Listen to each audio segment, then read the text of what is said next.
নমস্কাৰ বন্ধু-বান্ধৱীসকল অসম জবছাইট ইউটিউব চেনেলৰ অন্য এটি ভিডিঅ'ত আপোনালোকক পুনৰবাৰ স্বাগতম জনাইছোঁ।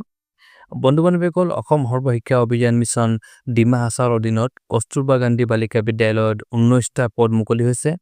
আজিৰ ভিডিঅ'টিত আমি এই পদসমূহৰ বিষয়ে আলোচনা কৰিম। কেনেকৈ এপ্লাই কৰিব লাগিব, ক'ত এপ্লাই কৰিব লাগিব, এলিজিবিলিটি ক্ৰাইটেৰিয়া কি আছে, গোটেইখিনি বিষয়বস্তু আজিৰ ভিডিঅ'টিত আলোচনা কৰাৰ চেষ্টা কৰিম। সো পলম নকৰাকৈ ভিডিঅ'ৰ মেইন টপিকলৈ আগবাঢ়ো। বন্ধু-বান্ধৱীসকল ইয়াত চাব পাৰে আপোনালোকে ফুল টাইম এছিষ্টেণ্ট টিচাৰৰ বাবে 12টা পদ মুকলি হৈছে।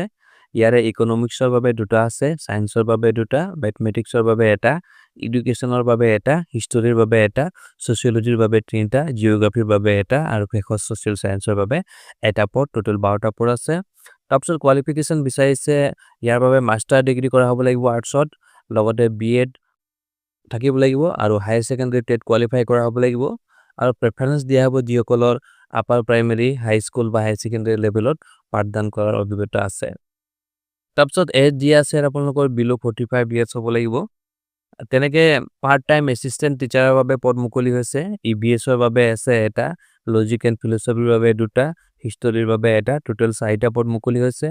ইয়াৰো এডুকেশ্যনেল কোৱালিফিকেশ্যন মাষ্টাৰ ডিগ্ৰী লাগিব উইথ বিএড ফ্ৰম ৰেকগনাইজড ইউনিভাৰ্চিটি, লগতে হায়াৰ ছেকেণ্ডাৰী টেট পাছ কৰা হ'ব লাগিব আৰু প্ৰেফাৰেন্স দিয়া হ'ব যিসকলে আপাৰ প্ৰাইমেৰী, হায়াৰ ছেকেণ্ডাৰী আৰু হাই স্কুল লেভেলত যিসকলৰ পাঠদান কৰাৰ অভিজ্ঞতা আছে। তাৰপিছত ইয়াৰো এজ একে বিলো 45 ইয়াৰ্ছৰ ভিতৰত হ'ব লাগিব। তাৰপিছত তেনেকৈ হেড টিচাৰৰ বাবে 1টা পদ মুকলি হৈছে। তাৰপিছত ৱাৰ্ডেনৰ বাবে 2টা পদ মুকলি হৈছে।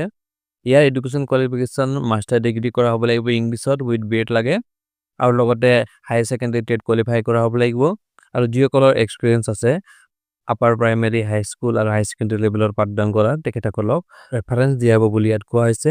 ইয়াৰো এজ লিমিট একে বিলো 45 ইয়াৰ্ছৰ ভিতৰত হ'ব লাগিব। এতিয়া আছে হাউ টু এপ্লাই, কেনেকৈ এপ্লাই কৰিব।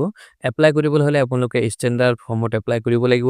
ফৰ্মখনৰ লগত আপোনালোকৰ educational qualification, age proof, caste চাৰ্টিফিকেটৰ photostat copy self attested কৰি জমা দিব লাগিব আৰু এনভেলপৰ ওপৰত স্পষ্টকৈ লিখা হ'ব লাগিব পোষ্ট এপ্লাইড ফৰ বুলি।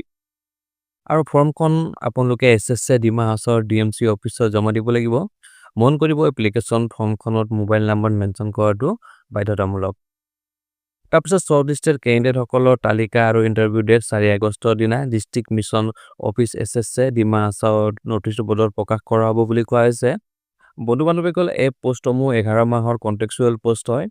এই বিদ্যালয়সমূহ ৰেচিডেণ্টেল স্কুল হয়, অৰ্থাৎ ছাত্ৰ-ছাত্ৰীসকলৰ সৈতে টিচাৰসকল বিদ্যালয়ত থাকিব লাগিব আৰু এই পদসমূহ কেৱল মহিলা কেণ্ডিডেটসকলৰ বাবেহে। আৰু এটা কথা ইয়াত কোৱা হৈছে প্ৰাৰ্থীসকলে ইংলিছ মিডিয়ামতে পাঠদান কৰিব লাগিব। সো বন্ধু-বান্ধৱীসকল আজিলৈ আহিছে, আপোনালোকৰ কিবা সুধিবলগীয়া থাকিলে কমেণ্টত জনাব, মই ৰিপ্লাই দিয়াৰ চেষ্টা কৰিম। কাইলৈ লগ পাম নতুন এটা চাকৰি খবৰ সৈতে। Bye bye.